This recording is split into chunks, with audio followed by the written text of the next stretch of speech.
Okay, we'll start with Greg Hunter. So Bob, just go over the roster changes that you have added since the spring, and another one lately. What do you think of how your roster is currently comprised? Well, obviously, we like our roster. We don't have probably as much size as what we've had the last couple of years, but I think we've got guys who are going to be able to defend the rim and probably be a little more versatile.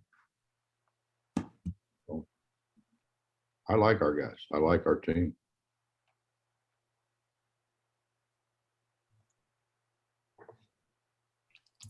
Questions, please use the raise hand feature. We'll go back to Greg.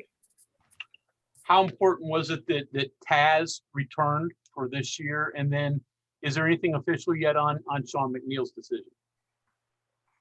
No, nothing official yet on Sean's decision. I mean, obviously, those guys were two of the best shooters, not just well, in our league. Those two guys can really get going and make shots, and I think both of them are going to continue to get better in other areas. We certainly need to pass it better, and we need to guard better. But I feel very confident that those guys will be able to do that. But they can really shoot the ball. Go to Justin Jackson. Hey, Coach, Deuce obviously had a pretty good showing at the combine, and I think he has a little bit more than a week before he has to make a final decision. Can you just kind of take us through, what you thought of his NBA combine performance and, how active you are in the process of the decision he has to make? Well, Deuce has been really good. Actually, Justin, he called me. It was either last night or the night before, and we talked for a while. But it was more updating me on his workouts. He had 3 workouts, and he was talking about the workouts and that thing, and said he's keeping an open mind and certainly wants to do what's in his best interest, which I think we're all on board with. Kevin Kinder. But you mentioned a little bit of the versatility of your roster right now. A lot of guys in that 6'7", 6'8" range that look like they can play a lot of different positions. What does that help you do, or what do you hope that will help you do offensively and defensively this coming season? Well, offensively, hopefully we pass the ball better. We just didn't pass the ball very well, and I think it really hurt us. It certainly hurt us the Syracuse game. We just didn't pass the ball well. It wasn't we didn't have guys open. It wasn't we didn't have people in position to make shots. We just did a really poor job of delivering the ball, and so we're going to obviously spend a whole lot of time on that. And hopefully we recruit some guys who will do a little better job at that. But we've got to guard better. We didn't guard very well. We were better offensively from a standpoint that we could throw it close and score, or we could make shots, but we didn't pass it. We didn't handle it. We had way too many turnovers. We've got to get better in those areas, and we got to defend. We didn't defend them near as well as we've defended in the past. Skylar Callahan. Hey, Bob, what was it that you liked in Malik Curry coming in from Old Dominion? What can he do to help stabilize that backcourt? Well, he's really good at attacking the rim, and should Deuce not return, we need somebody who can put pressure on the rim. Taz and Sean can both score, but they're not not really great at attacking the rim. Malik can really attack the rim. I think he's a guy who can get other guys shots because his ability to penetrate. I really like what I saw. John Antoniuk. For planning purposes, when do you have a concrete idea of what your roster is going to look like for a year? Obviously, that's changing now with all the rule changes. Is it July 7th? Is it when they first come to school? When do you have that idea? Probably after the first 3 or 4 games.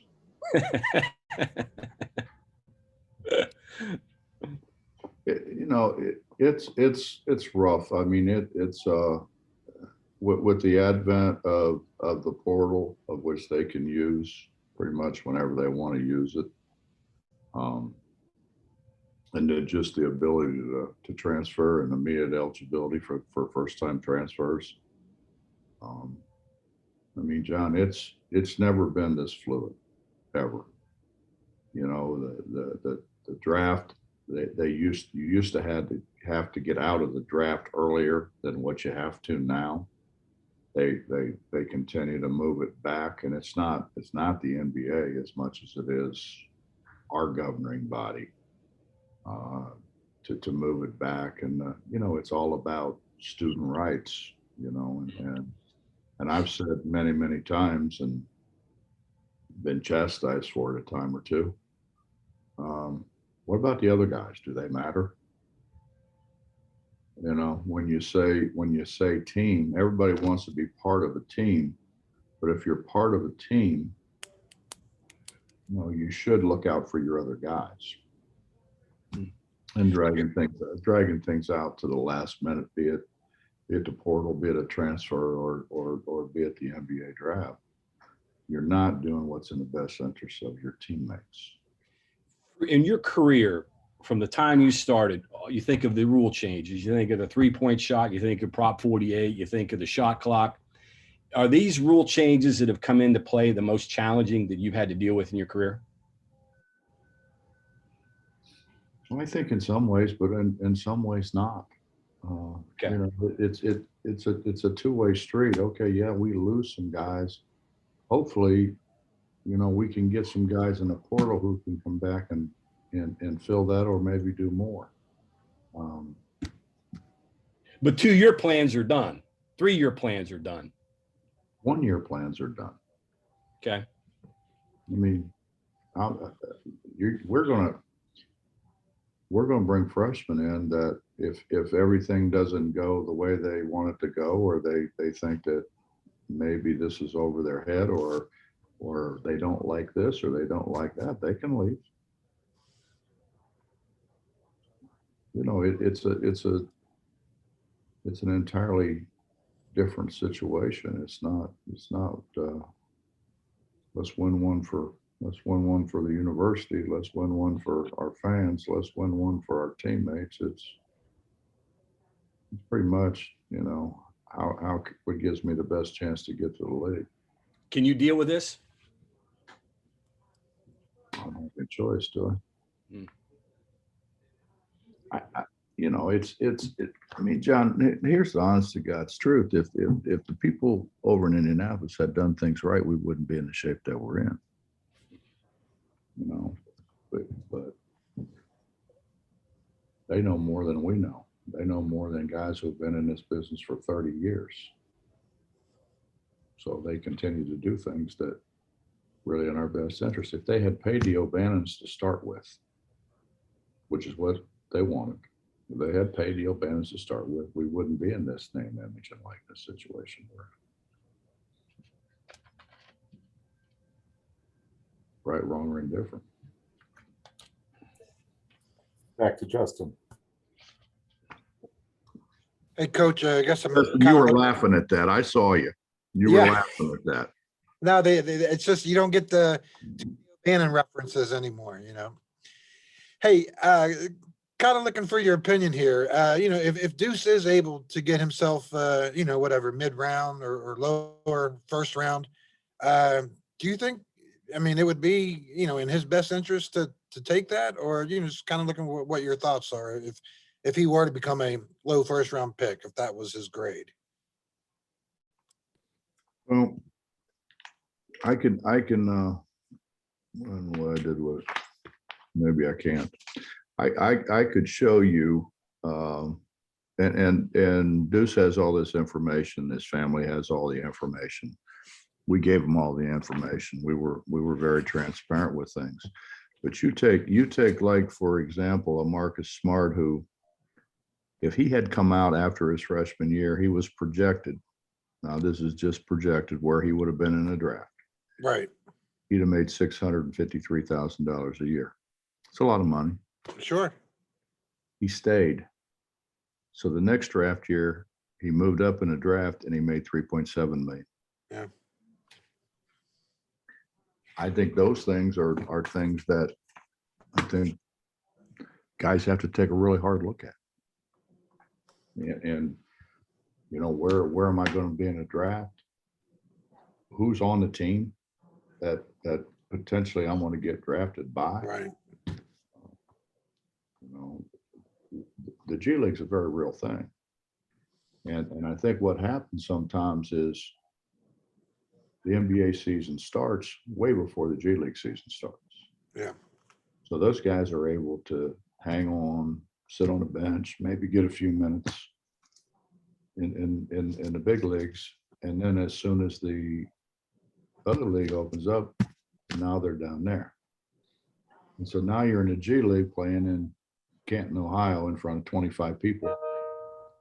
And you go home and cut on the TV and your teammates are playing in Allen Fieldhouse in front of 16,000. Yeah. Or they're playing in the Coliseum in front of 14,000.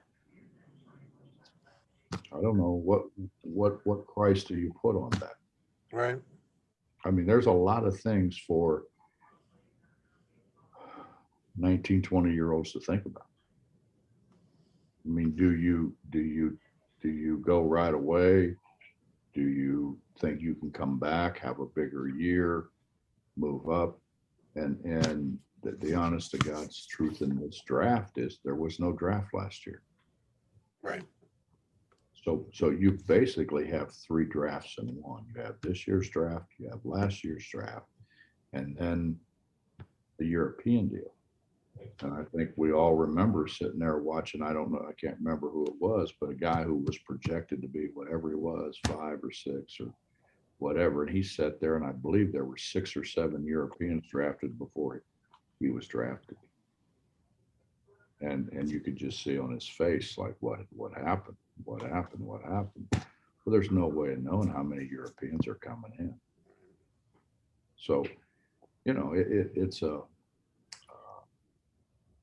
it's not as simple as what one would maybe think it is, and it's certainly not as simple as what the players think it is. If I could ask you one other thing here about with Derek leaving early is, I don't know. I guess the way I want to ask it is, obviously agents have become, I mean, they've always been a big issue in sports. Was Derek's situation kind of a situation where, maybe somebody gets in his ear and, starts talking about this and that and promises and it just sounds better? Or, I mean, what are your thoughts with? Well, in general, Justin, there's good agents. There's bad agents. Yeah. There's guys who prey on young people. Yeah. We've had that here. We've had a guy come in here and prey on young people, and the saddest thing to me is every summer somebody comes back and said, "Hugs, I wish I would have listened, and I wish I would have listened to you."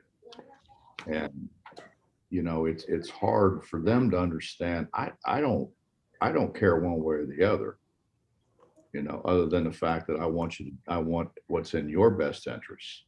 I really don't care about some agent who's running around trying to make money off of kids. I don't, I just don't. I want what's in their best interest, and they ask me, I tell them, and it, you know, they either listen or they don't listen. And, yeah, and it's hard because these guys, that's all they do is just, they're there 24/7. And I mean, I think in Derek's case, there were 4 of them, you know, and so, you know, they kind of took turns of talking to them about, you know, this and that. And I mean, heck, it's, I think any of us, I think, you know, if you can imagine being down the road and making that kind of money and living that kind of life, it's a very exciting thing for them.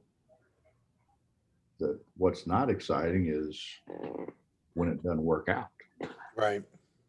Now all of a sudden you're scrambling around trying to get one of those guys who puts guys in Europe or Japan or Russia. Right.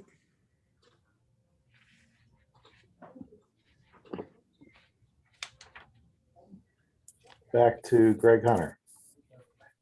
So Bob, in terms of your transfers, the difficulty in assimilating guys who probably are going to have to play a lot of minutes for you that quickly, but also the positives of incorporating guys who played a lot of college basketball in their career.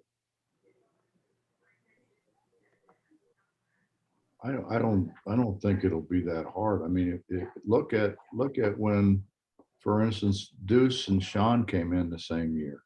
I think that, and Taz, I think the same year. It didn't take them very long. I go back to, we played Ohio State in early. We played them early in Cleveland. And I thought we played well. I thought we guarded a heck of a lot better then than what we guarded at any time last year. That's for sure. And, you know, I don't think anybody knew Deuce was that good. I never saw, I mean, he never played. And so I don't think it's as hard as, I mean, it's not easy, but it's not as hard as what one would think maybe it would be. And we've got guys, I mean, we've got guys who have been in a program that will certainly continue to get better. I mean, Isaiah, we're thinking it's going to be full go. How about add a 6'10" guy who can pass it, who can shoot it, step out on the floor, spread the defense. So I think we're fine. Ethan Buck. Hey, Coach, just explain what Jamel brings to the table. Like, what stood out to you about his game during the recruitment process, and what kind of player is he? Of who again? Jamel. Well, obviously, we liked what we saw. I think he fits in what we need. I mean, what we try to do is fill needs. I mean, and again, we've got guys coming back. I mean, we've got wings coming back. And think about it. You think about Taz, Sean, JB. I mean, those guys have a lot of experience. Isaiah's been in a program. So we've got guys. We were looking for people who fit a need, and we thought he fit some of our needs.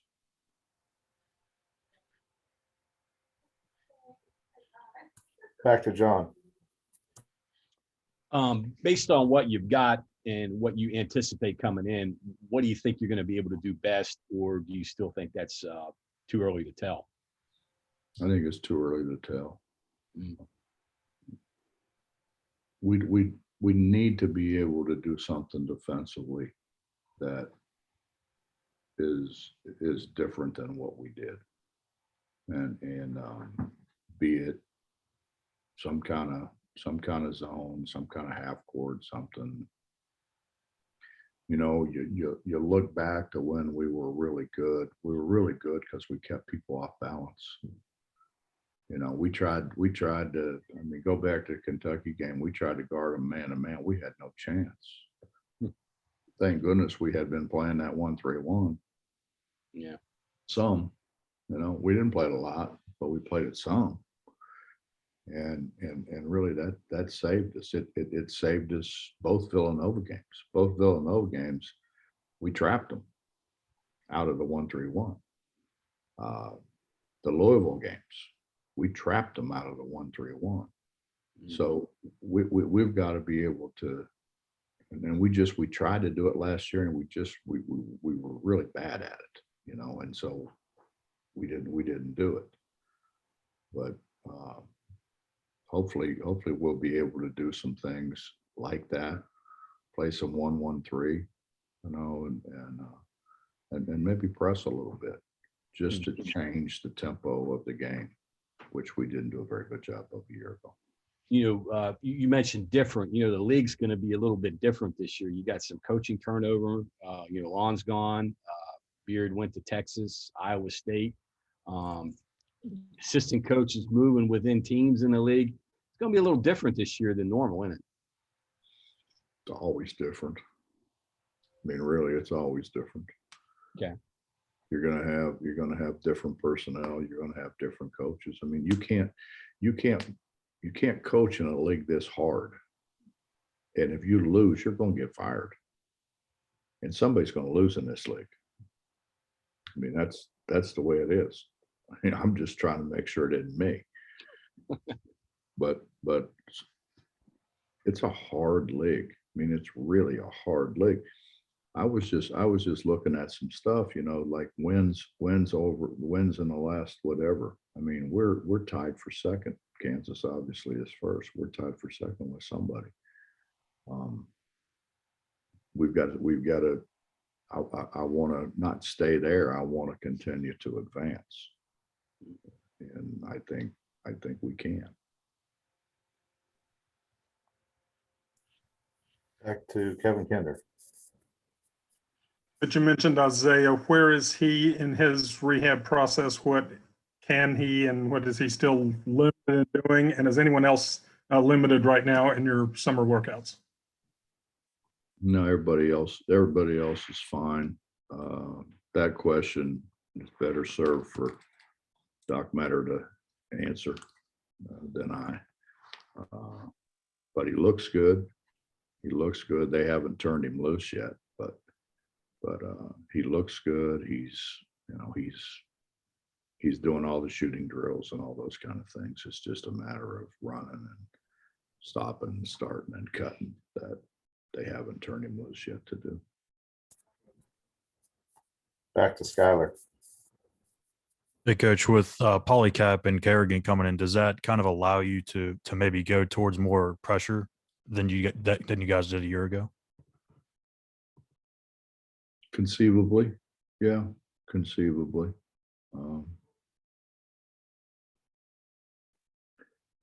We've gone back and looked at the old Press Virginia stuff, and it was really good, really, for two reasons. We had two of the best on the ball defenders in America, in JC and Dax, and we had the best shot blocker in America, in Sags. So, we were pretty good at it. And when they did break it, I mean, how many times you look at a highlight film of Kansas coming in trying to score on Sags, and he just continued to block shots and shake his finger at them, And we don't have Sags. We're probably never ever going to have another Sags. But we got to do a better job guarding the ball, and we hope that those guys in the back can be an influence. That's all. Just be an influence. Just they don't have to block shots, but if they could change shots, that would be terrific. Bob Herzl, do you have a question? I sure do. Hey, Bob, your teams have always been known for their rebounding, and you've obviously lost a lot of rebounding since the start of last season. How are you going to handle that as far as handling boards? Well, we're obviously, Bob, we're going to have to spend a little bit more time on it, but I mean, we rebounded it. I mean, think about back at the Final Four year, we had no size. Wellington Smith was, thought he was a two guard till I got here. And all of a sudden he became a center. So we've got to put our bodies on people, and we just didn't pursue the ball the way we generally pursue the ball. I mean, it's you know, our teams generally have been guys who really try to go rebound, miss shots, and we didn't do that. We kind of stood around and watched, and we got to fix that part of it. But you know, it's what's that old adage, Bob? It's not the size of the fight and the dog, but rather not the size of the dog in the fight, but rather the size of the fight and the dog. I think that's You'd be a bad football coach. very accurate. I'd be a terrific football coach. I mean, think about it. You only have to play 10, 11 times. That's true. And we'll go back to Justin. If there's no further questions, Justin will be the last.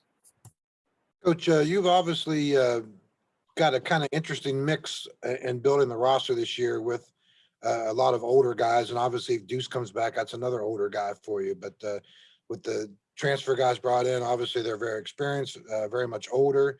And then, you know, obviously the freshmen from last year and the freshmen you brought in this year, you know, just kind of moving forward with this thing as you kind of get your feet wet in the portal. Is it tempting at all to try to stay old, or you know, at some point the you know, young guys are going to be counted on? It just seems kind of interesting to me how you've got two very different kind of facets with the team this year, and then maybe moving forward. Well, I think we had to get, we took basically three bigs, Right. but we felt like we needed three bigs with everybody that we lost, and the uncertainty with Isaiah. You know, if we knew Isaiah was healthy, going to be healthy and be 100%, I don't know that we would have went to the extreme that we went to. You know, our other guys are getting better. They're getting better and better and better, but they're not there yet. And you know, the other guys that we took, I thought the best thing that we did for JB was redshirt him for a year and not play him. You know, his redshirt year, he could practice. And instead of going to a prep school and play against high school kids, he came in here and played against grown men. And I think it helped him tremendously. And so that's probably going to be what we do with the two freshmen that we got commitments from, is let's bring them in and let them grow up and let them play against grown men as they're growing up. I think it'll help them tremendously. You know, JB coming in, think about it. I mean, JB came in after everything happened. JB came in and didn't miss a beat as a true freshman who had never played in a game before, in a college game before. So, you know, I think if you can afford to do that, I think that's a terrific thing to do. And then on JB, you know, obviously he was kind of that shooter in the corner last year. How do you see his game evolving this year? I think he'll attack the rim more. Yeah. You know, if JB ends up playing, you know, he could be a 3 or a 4. You know, and if he's a 4, in a lot of instances, he's going to play against a guy a lot bigger and probably a lot slower than what he is. So, you know, I think, and he's worked at it. You know, JB spends time. He works at it in a situation where he can drive it at the goal some. You know, put some pressure on the rim. We've got to put more pressure on the rim. We just didn't put a lot of pressure on the rim, and and hey, we all want Sean and Taz shooting the ball, but we still at the same time got to put some pressure on the rim. Back to John. Last one here for me, and I'm kind of veering out of my comfort zone here asking about recruiting. But do you think with all the talk of the transfer portal and all of the emphasis on that there could be maybe some opportunities now with high school kids and prep school kids and JC kids that maybe weren't there for you guys with all these people, focusing on the portal? No, I don't think so. No, I don't think it'll make much difference with junior college guys and high school guys. I think people by and large, and John, it all depends on needs. If you can get a terrific freshman, why wouldn't you? Now, I think there's a real possibility that that's going to change too. I mean, could there be a backlog? A backlog, maybe? I think there could be. I think potentially people start getting in the portal and taking transfers, and all of a sudden you got a whole bunch of freshmen out there with nowhere to go. But then again, you got all those D2 schools, that if they were smart, they would probably try to recruit them and tell them, hey, listen, we can do for you what happened with Baylor. You can come in here, you can grow your game, and then you can transfer out to a Power 5 school. There's a lot of things that certainly could happen. I mean, I'm not so sure they're all in the best interest of our game. Yeah. But there's a lot of possibilities out there. I don't know the number, but my understanding is there's still a bunch of kids that are in that portal that may never get out or will have to go down. Mm. They're going to find a place to play, be it a D2 or a D3, but it's not what they thought. Not where they wanted to be. No, not in any way, shape, or form what they wanted to be, and they probably left a pretty good situation. Yeah. But again, John, coaches didn't do this. This is the NCAA. This is guys who have never coached, never played, come up with an idea and say, hey, this will be good for our game. Well, first of all, it's not their game.